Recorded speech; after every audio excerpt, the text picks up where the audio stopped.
You Okay. start talking. Hey everybody, this is DJ Jimmy V from Radio Cobra Detroit. Um, I have someone very interesting to show you, and we can talk about this. He's one of the members from the original Grand Central Band that consists of Prince, Andre Cymone, Morris Day, and a host of others. I'd like to introduce you to Terry Jackson. Thanks for coming, Terry, and thanks for taking time out of your busy schedule. I really appreciate this. Hello, Detroit. Hey, hey. Um, Explain. A lot of people don't really know what really went down in Grand Central because that was the seed that started everything in the Minneapolis Sound. Um, we know Prince and we know Andre, Morris was in there. But what was your duties in the band? What did you Well, play? What did you do? first of all, I'm gonna say hi to you, little brother JV, Invincible JV. How you doing? Hey, brother. You know, the whole Grand Central thing, for me, started back in seventh grade in Lincoln Junior High School. First of all, we were like me and my mom were in the audience watching Andre Anderson, aka Andre Cymone, Prince, and his cousin Chaz. They were a trio. They started out as a trio in the first talent show in seventh grade. Mm. But not long after that, they needed somewhere to rehearse, and my mom was okay, and so they came to my house, the three of them, and I didn't have nothing to play on except the back of a hollow body acoustic guitar. But not long after that, my mom took me to a pawn shop and got me a conga from a pawn shop. So we became a quartet.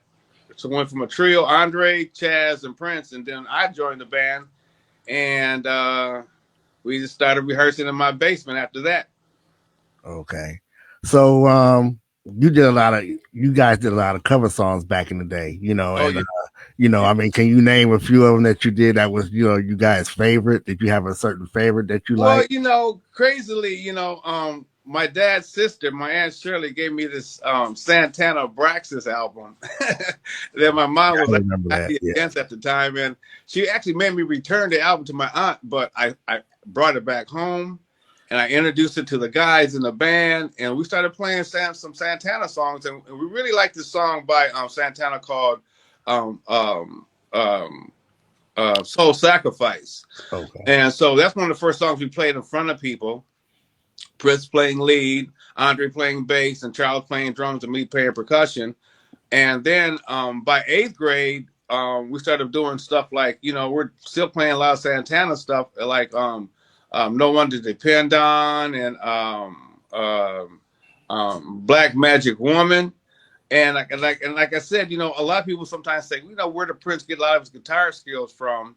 I'm telling you, by seventh and eighth grade, we were playing, Santana songs. Okay. Okay.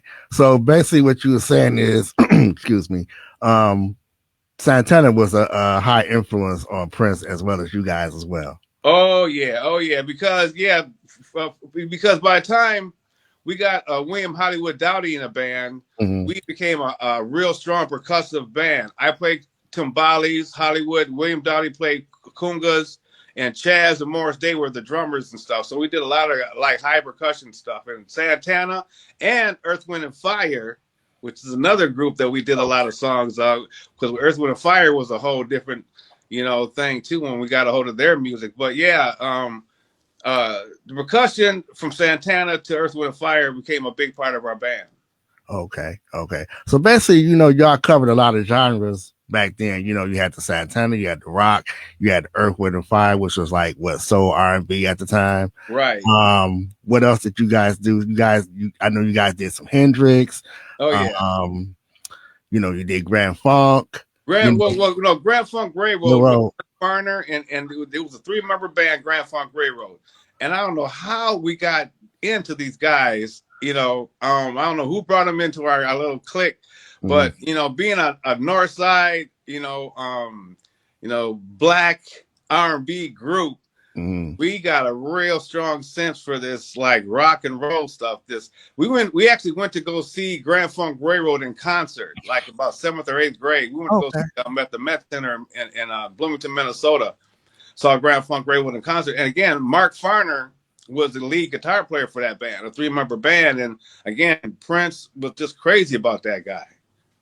So we actually we actually did this song called Heartbreaker at a gig at one of our local community centers, and it was packed. You know, like $1 a head or 75 cents or something to get in. It was packed, and as soon as we started playing Heartbreaker, it was like magic. People started walking out, like they couldn't get with the rock and roll apparently. But it was a beautiful song. I'm telling you. I mean, again, Grand Funk Railroad, you know, they had a lot of hits out, you know, back then, especially. But anyways, it was a great song, but our community did not like it, and so we had to cut the song kind of short, and we went into something like Sly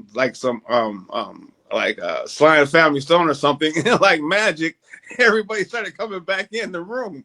It was crazy. It was like the weirdest thing. But like, for me, again, influences like that, which again have a future sense of like who we were as a band and how people developed, like Prince and Morris and Andre as artists and musicians, because we just didn't do R&B. Again, we did like 5 6 2 4 something like that by Chicago. We did Chicago songs and like I said, you know, just things outside the box that again most R&B neighborhood guys just would never play. Okay. Okay. So basically, who was all in the band? You know, I mean, you mentioned Prince, you mentioned his cousin Chad, you yourself, Andre, I know for a fact, and Morris, I know. Was there anybody else Well, outside? you know, Hollywood, I know, was in there, right. you know, at some point. Right. Well, again, the band started out as a trio, Andre, Right. Prince, and Charles. Then I got a group as a quartet, and then we got Andre's sister, Linda Anderson. yeah, Linda Anderson, in the group. Mm-hmm. Now, Linda was amazing. I mean, for me, she doesn't get enough credit because out of all the R&B bands, young or old, we're pretty much the only R&B band that didn't have a brass or horn section. But we played a whole lot of brass and horn songs, especially a lot of we were like really in love, especially when Morris Day got in the group. We played a whole lot of Tower of Power. Okay. You know, the West Coast sound with all the horns. So we played a lot of Tower of Power songs, and not to have any horn lines, Linda Anderson figured out on a Prince's dad gave us the band a Farfisa keyboard, and they had this little thing, you know, little different sounds on it, and she found these sounds like horns and trumpets and stuff, and she would actually do the horn lines to all these like Ohio Player songs. Oh wow. Earth, Wind, and Fire songs, and like I said, Tower of Power songs. She was our horn player. Amazing. And again in life, as Prince became a producer himself, he didn't really have horns until later, you know, later on in his career and stuff with the horny horns and things like that. But he was like his Oberheim effects as his horn section for years before he started putting horns in his groups. Okay. Okay. Ask him to explain this picture. Okay. Who's in it? Okay, this picture right here, we got you know, from left to right. You know, can you name everybody? Can you explain where we're taking that? All right, we'll start with the back, standing up, looking towards my mom and dad's house, because this is actually 1248 Russell. The tree, there's a big evergreen tree that stands between my yard and 1244, which 1244 Russell was Andre Cymone and Linda Anderson's home, which Prince moved into when he was 12. So we're actually on my mom and dad's front lawn, 1248 Russell. But okay, Andre Cymone is standing there, standing up on the far left, and then his sister Linda, and then Morris Day, and then myself, Terry Jackson, and then right underneath me, kneeling, is Prince, and right next to him is William Hollywood Dowdy, the other percussionist, guitar player. Okay. All right.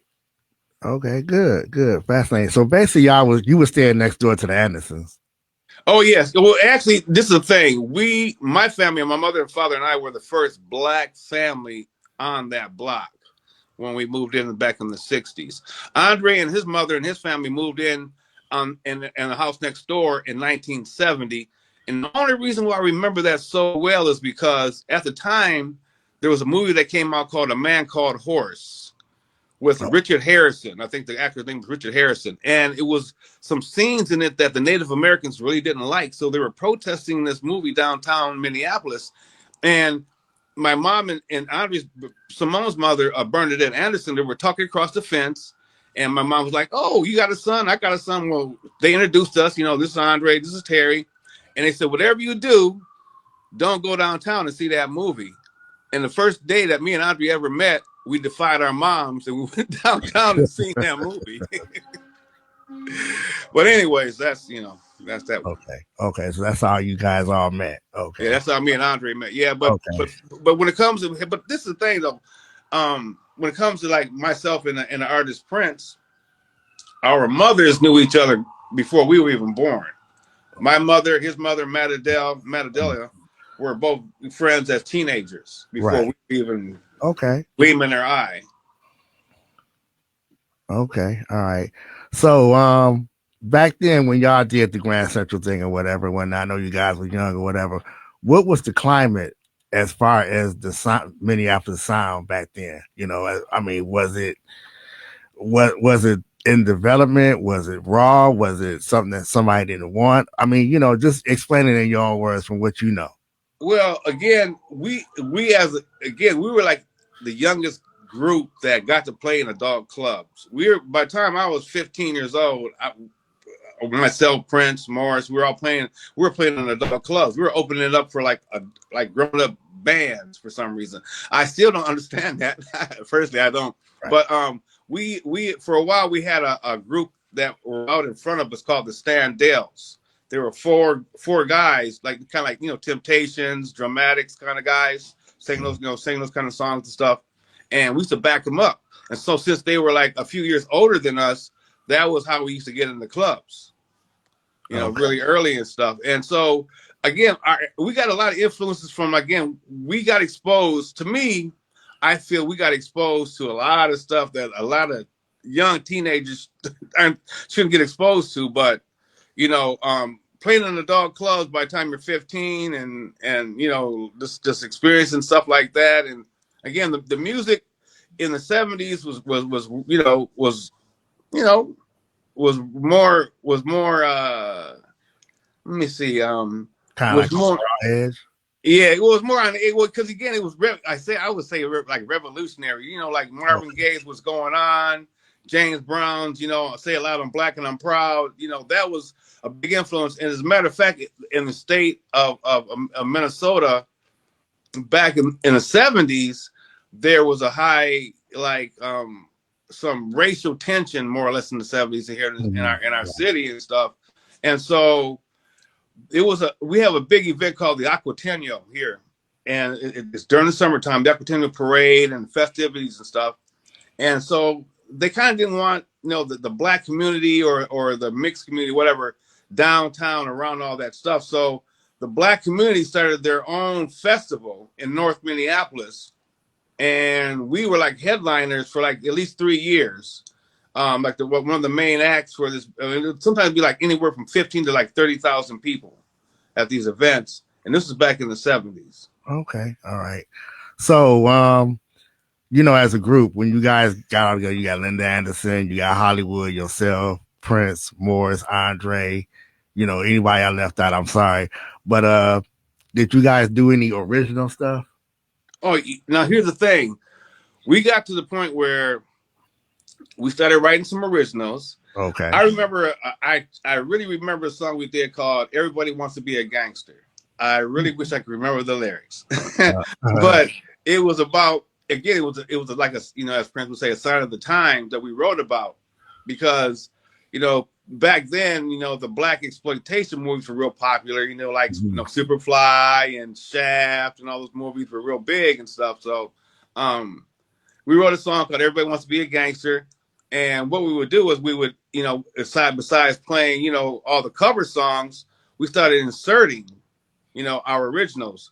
Andre wrote a couple originals. Prince wrote some originals. I wrote some originals. Then we wrote a bunch of originals together.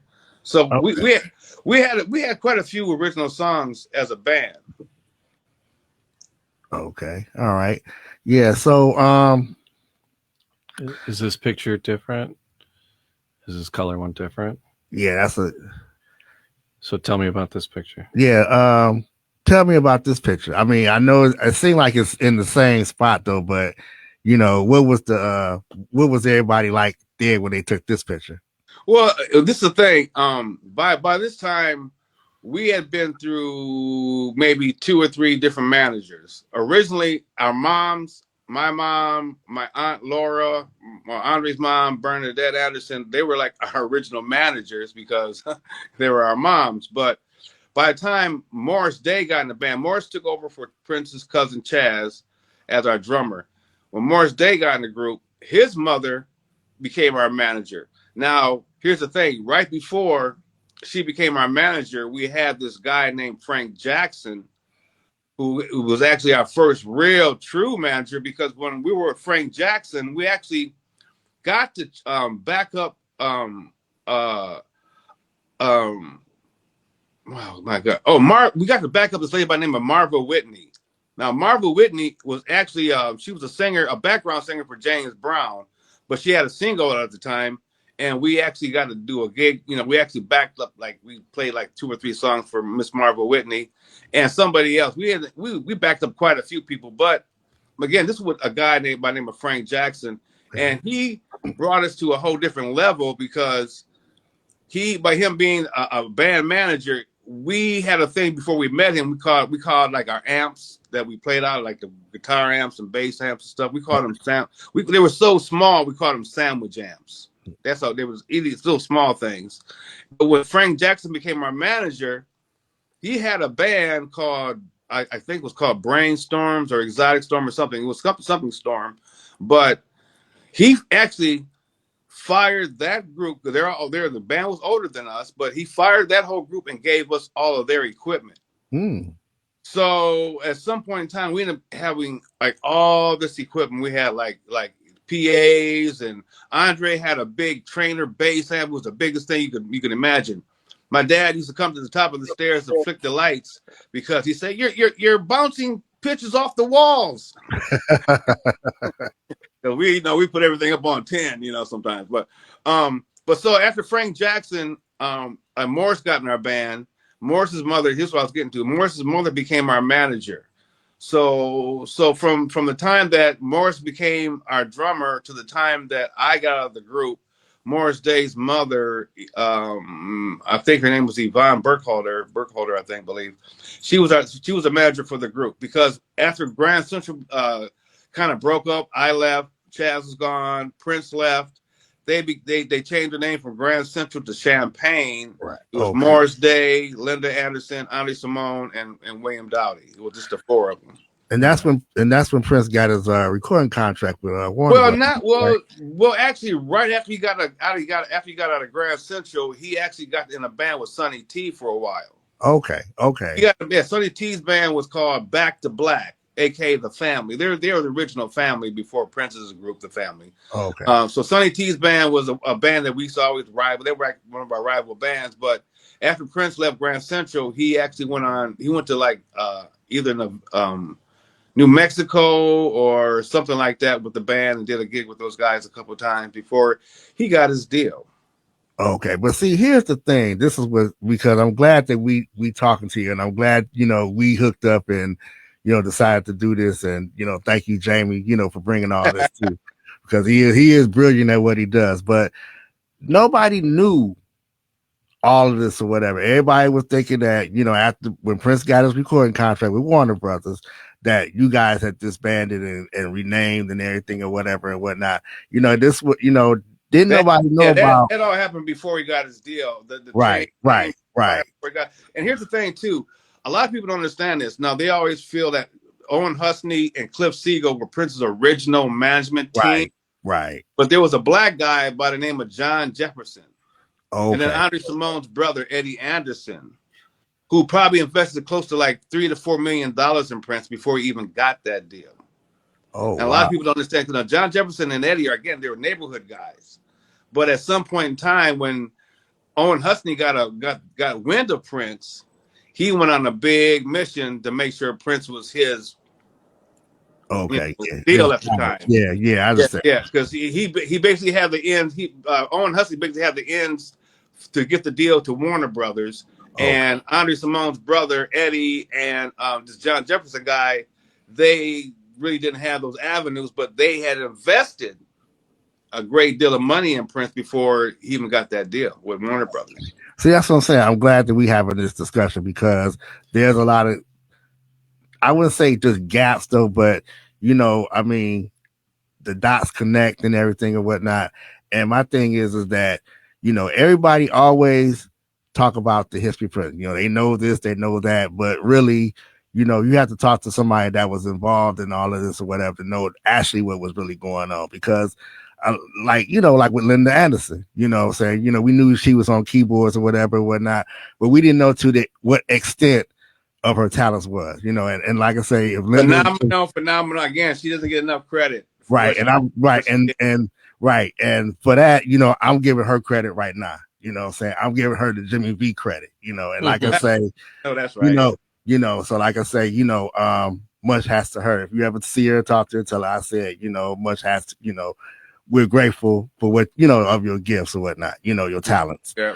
But, the thing is though, I didn't know myself, I mean, I'm a Prince fan, I'm an Andre Cymone fan, as you know, but the thing about it is that a lot of people think they know what really went down, but really they don't. And my thing is though, you have to talk to somebody that was there, that was involved in the Minneapolis song, which is you, Right. And well, thank you, JV. Appreciate you, little brother. Appreciate it. Yeah. But like I say, so who's in this lineup? And who's in this lineup? Who's in this picture? And when was this taken? What's the context? Okay, this picture is again on the lawn of 1248 Russell, my mom and dad's front yard. And from left to right is Linda Anderson, Andre Cymone or Anderson, Morris Day, myself, Terry Jackson, Prince, and William Hollywood Dowdy. And that was again for a 6-member band. We would again. Very popularly, there were things back in the 70s called the Battle of the Bands. And for us to be, like I said, mid-teenagers from 14 to 16 years old, we would go up against grown adults, grown bands with like 5-piece horn sections. How old were you guys here? Beg pardon? How old were you guys here? I was 16, Prince was 15, because Morris and Linda Anderson are the two oldest. They're like both a year older than me. And then Andre and I and Prince Andre and Prince and William are all the same age. Okay. All right. We're all 58 babies. And I'm 58. But I mean, this is very interesting, I didn't know this, personally though, but following the history of Prince and the Minneapolis sound and everything or whatever, it actually adds some more elements, to the pot, and like I say, but it would be great, to talk to you and interact with you and whatnot, and talk about the music that you guys have made. Right. You covered a lot of songs back in the day. You did rock, funk, R&B, so whatever. So basically, those were the main genres back in the day. Yeah. So, what is your plans for the future as far as music? Well, here's the thing, I still got a lot of stuff I'm still trying to work on. I still got my gear. Okay. Still doing things, guitar, bass, drums, keys, trying to put it together. But see, I really like to bridge the gap between old school and new school. I have a lot of relatives and friends that are under 40 years old that are really talented singers and rappers and writers and rhymers and all that stuff. And again, since I have the ability to make beats and things of that nature, I'm just trying to get bridge the gap of my timeline and the new timeline of what's going on. So that's where I'm trying to get to. Okay. But like I say, if you have any material, I'm just saying out for the record, please let us know. Let Radio Cobra know. You know what I'm saying? And we'll pump it out. You know what I'm saying? Okay. So like I say, All right, here's another picture. Here's another picture you shared with us. What's this? What's going on? I think I see Prince there in the Andre. Yeah, so in front of if in front with the big afro is Prince. Then right behind him with the big hat on, sombrero hat, is me. And then kind of behind me, but there's a gap between us, is Andre. And then right behind Andre, almost you can see William. So there's four of us. But here's the thing: we're actually waiting our turn to go on stage. That's a picture somebody took of us waiting to go on stage. I guess we're watching another band as they're doing their thing. So where are the pictures of you guys on stage? That part. No, again, I'm so trying hard to collect. I'm trying to put the word out for anybody that has pictures, because there's all kinds of pictures out there of us, and so I'm trying to collect them all now as we speak. All right, gotta send them. We'll break them down. All right, so you gave us some notes that your mother saved, right? Thank you, Mom. No. What is this? What we're looking at mother, here? Yeah, my friend's mom. Yeah, let's get my friend's mom. Your friend's mom. All right. Yeah, one of Prince's first girlfriends. Somebody's mom was hanging on to stuff. What is this? What are we looking at? Yeah, so that's from the eighth grade talent show. That's our song list. Okay. So those are songs we played in eighth grade. So this band playing these tunes. Yeah. Wow. Crazy. Can you imagine being like 12, 13 years old playing some rock songs in front of a whole bunch of black kids? Yeah. All right. And then, so what's this one? Well, that's kind of like all the other, like the dancers and some of the other people that were, I guess it was a talent show, right? Okay. So that's kind of like the list of all the kids that were involved. Okay. Like a schedule. Yeah. All right. But this first one here, this was you guys? This one was you guys? Oh, I think we just lost him. Can you see those names, Jimmy? Yeah. So can you see that? It's sorry about that. Yes, Andre. You're good. That's okay. There you go. Andre, Prince, Terry. But they got Chaz down there. Chaz Jackson. He's right there, baby. Okay. Charles Jackson. Jackson. He's pulling up in that truck. Yeah. Yeah. They put Charles. I don't know why they put his last name is Jackson on there, but that's funny. I thought, but actually, for the record, that's Chaz, right? Yeah, that's Chaz. Yeah. Okay. All right. And that was, there it is at the top, the Grand Central Band. All right, there it is. Yeah. There's the lineup. And that's pretty funny that they got our name as Grand Central by then, because the first battle of the bands we had the song by Grand Funk Railroad that we used to play called Flight of the Phoenix. It was a hot song, Flight of the Phoenix, right, by Grand Funk. Anyways, for some reason, Chaz felt that he had to put he was so like engaged in that song and the title that when they announced the name of the band that won the battle of the bands, they said, and the winner is Phoenix. And we're like looking around like, well, who the heck is Phoenix? Because Chaz told him that was our name. And like, no. And then like I said, we went through a lot of names. Like, we really want to name ourselves Sex Machine. Oh, that was really like the name. Oh yeah, we're gonna kill it. We're gonna be Sex Machine. And our mom was like, oh no, we're not doing that one. No. So yeah, but somehow Prince came up. For me, like I said, we all had a name for the band and stuff. But Prince is the one who came up with Grand Central. And a lot of people say it was because of like Grand Funk Railroad and all kind of stuff. But and then Central High School that he was supposed to be going to, yada yada yada. But I'll be honest with you, I really don't know why we ended up naming ourselves Grand Central. I'm gonna tell you that's the truth. I don't know. Is there a Grand Central in Minneapolis? Is there? No. So that's great. Right. That's wonderful. No, but here's the thing. Around that time, Larry Graham had stopped playing with Sly and the Family Stone and started his group, Graham Central Station. So a lot of times we play it, everyone goes, oh, it's Graham Central Station. No, we're Grand Central. Not no station. Yeah. So a lot of times, we were like, oh, Grand Central Station. No. Just Grand Central. So Prince, I mean, like ultimately, was Prince, but like played a lot of stuff. He like played everything. Well, So that is true. And again, you could say he was kind of like the band conductor, because again, a lot of stuff like he actually kind of like mapped out a lot of stuff we did. Like I said, we did the song by Diodato called Super Strut, and it was a crazy cut. It's a crazy song. It's totally instrumental, but a high song. But I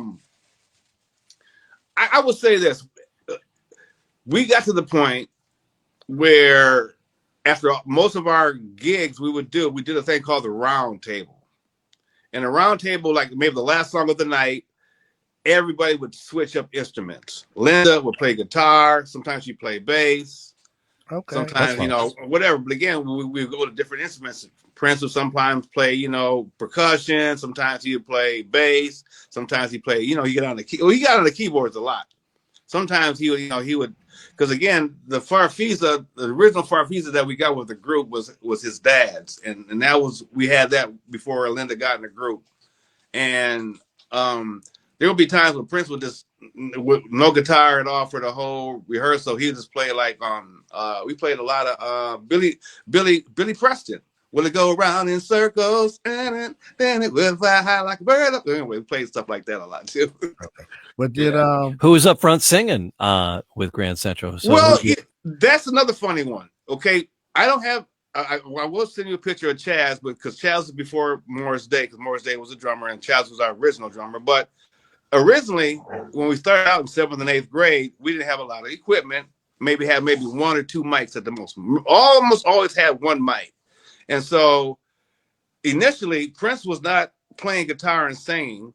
It was his cousin Chaz. Chaz was to me, Chaz was like the original first lead singer of the group. Chaz pretty much was like a Phil Collins. He played drums and sang at the same time. Now that was a big difference between Chaz Smith and Morris Day, because Morris Day would sometimes help out on the harmonies background wise, but as far as singing leads and playing drums, he couldn't do it. It wasn't his forte. He didn't have the skill level to really play and sing and be precise at the same time. Whereas Chaz, that was pretty much his main thing, was playing drums and singing. He was pretty much the lead singer when we first started. And so Prince was just doing the guitar. Yeah. And that's so great. So when was it that you went, holy crap, this guy is Prince? Well, when did that strike for you? It didn't happen during our times of the band, because again, he was just us. He was one of, No, when he signed his contract with Warner Brothers, after he got with Chris Moon. So, he was doing the commercials. He was doing the commercials for Chris Moon, doing some local commercial stuff. And again, somehow Owen Huston got wind of it. Oh, who's this guy? Because, Prince went in, said, well, don't bring in nobody else. I'll play everything for you. And that's, as they say, the rest is history, So that was pretty much it. He started out just, doing local jingles at a local studio for Chris Moon. And again, it just, okay, he can play he doesn't need nobody else to play the bass and the keys and the drums. He could do it all. Yeah, well, that saved, again, saving money. That was a big part of the objectivity for that whole deal. Yeah. So when you guys were hanging out, you're like 16 here and hanging out. Because later he was like, pretty private and kind of off, or that's the persona that we know about. He didn't get private until he got money. No, I was kidding. All right. Again, you know what? But then everybody's after you too. Right. When we were like a little neighborhood gang, because we had the Disciples, we had the Crips, we had we had all those like real gangs, but we weren't a gang, so to say. We just were like a group of kids that just looked out for each other. I mean, we did from playing basketball. In North Minneapolis, the streets go in alphabetical order from Aldridge to Xerxes. So it's Aldridge, Bryant, Colfax, yada, yada, yada, yada. Russell, yada, yada, blah, blah. Anyways, so on every block, there was almost like either a band or a basketball court. And so, it kind of got to the point where music became our sport. because I'm telling you, there was almost a band. When we came up, there were like electric Kool-Aid bands on every block. Everybody was trying to be a band and do live music and again. But again, out of all the bands, I said all the groups and stuff, we were the only ones who did not have a brass section. We were the only ones who did not, for an R&B band, not to have a horn section was out there. But again, Prince and Linda Anderson, again, some way worked out all those horn lines from Tower. Again, you gotta imagine, again, Tower of Power. We're doing stuff like Squib Cakes. We're doing like Don't Change Horses in the Middle of the Stream. You know, we're doing all kinds of Tower of Power songs and Ohio Player songs and stuff. You know, and Linda's doing all the stuff on the keyboards. Oh, wow. And killing it. Again, we're playing against grown-up bands with like Philadelphia Story and Sweet Taste of Sin and all these big old bands, and we're whooping their butts musically. But let me ask you this: did y'all have any other groups out there that were maybe close to you guys' age that gave y'all a run for the money? That's gonna be so arrogant for me to say this. I had that, you know. I mean, because I thought about. I'm 67 now, so I thought about it plenty of times, and honestly, there was, you know, I mean, no. Okay. I mean, again, we played against Flight Time with Terry Lewis's band. Terry Lewis's band, who now, you know, Terry Lewis, Jimmy Jam, and his band was called Flight Time, and they had like 5 horns. Cynthia Johnson, who sung Funky Town, was one of their horn players. She not only sang lead, but she actually played bad saxophone player. But I don't know. Anyways, we used to whoop their butts. And then Sonny T's band, The Family, Back to Black, one of the coldest R&B, coldest groups ever. Funky, like Parliament Funkadelic on the north side, for real, right? Horns, you know, all that stuff. When we did the Battle of Bands, we usually got the main stage, and Flight Time and Sonny T's band, Back to Black, were on the side of us, and we were the youngest. That's all I can. That's just my recollection. That's how I remember. I could be wrong, but no. Okay, sound like y'all had some fun times back then, huh? Oh man! Again, you know, even Andre's had to admit that some of the best time in his life was when we were Grand Central, and before she passed, my heart, Miss Tyka Nelson, Prince's little sister, who would tell anybody that I used to walk her to school. But she would tell me that before Prince's passing, that out of everybody in the group, myself and Andre about the only ones he would like refer to from the past. Okay, that's understandable. That's so really understandable. Terry, man, you and Jimmy, you guys you are so into the music. You are so into what happened and what was cool. What I'm looking forward to now, we've had a chit chat. I'm looking forward to you guys sitting down and playing some records and talking about them. And Terry, as you get more pictures, share them with us, and we'll share them. We'll share them on the stream. We'll get together like this every once in a while. But the next time you two get together, what I want you to do is just play some records, play some Santana and play the Sly, and play those tracks and have fun with them. And then if some stories spring to mind in between the songs, we'll do that. But do you have socials? If people have pictures they want to get to you, or if people just want to say hi, how can people say hi to you? Yes, my Facebook page, my Instagram, my TikTok. You know, I'm trying to make myself. What are they? What's the main one? What's the main one that people can go to? My Facebook page, Terrence Terry Jackson. Terrence Terry Jackson. All right. And for the record, let me just say this: the Prince controversial years. Terry is also an administrator on there. Oh, okay. Yeah. So you got a producer credit on that? yeah. But you know, he is one of the administrators and whatnot. So if you need to get a hold of him, you get a hold of him through there as well. Oh yeah. Oh, on the Prince on the Facebook group. Yeah, right. Oh, the Facebook group. And here's the thing. One last thing, real quick, James and JV. You know, I'm working on a project to have the story told in a bigger way, respectively, and maybe a series or a movie. Maybe I'm negotiating with some people right now that have some really good ties to. And so there's a good chance that there may be a cinematographic stories. one of those on the line, on demand. There's just all the on demand things that just amazing between Netflix and Prime and Apple, and just there's so many like they're not even independent studios, but doing so many smaller projects where important stories that haven't been told are getting told. I hope your story gets told, because this is Thank you. Your story. Thank you. Appreciate it. Yeah, I mean, it's an important story. Hopefully we can cover that on Radio Cobra. Yeah, once it cracks, you got to let us know. Right. That part. That's what I'm looking forward to. Yes, indeed. Right. For sure. Okay. All right, Jimmy V, what about you? You got anything else you want to tell people? Nah, just check Terry out, and just check us out at Radio Cobra Detroit. I mean, we're gonna have a lot of different things going on, especially with the summer months coming up. Right. So, Terry, me and you, we're going to sit down and talk about some things or whatever, to where we can get back again together with Jamie and be on the screen and talk and have all the listeners and the viewers and all that, chime in or whatever, and everything and whatnot. Because like I say, it's always, the truth is the truth though, but it's always different sides of the truth and everything has to be told. And here's the thing, I would really like to play, like I said, play some of those old songs so people can know how everything got started. The essence of the music and us, and like I said, from Detroit to Minneapolis, how that all come together. It all works. Right.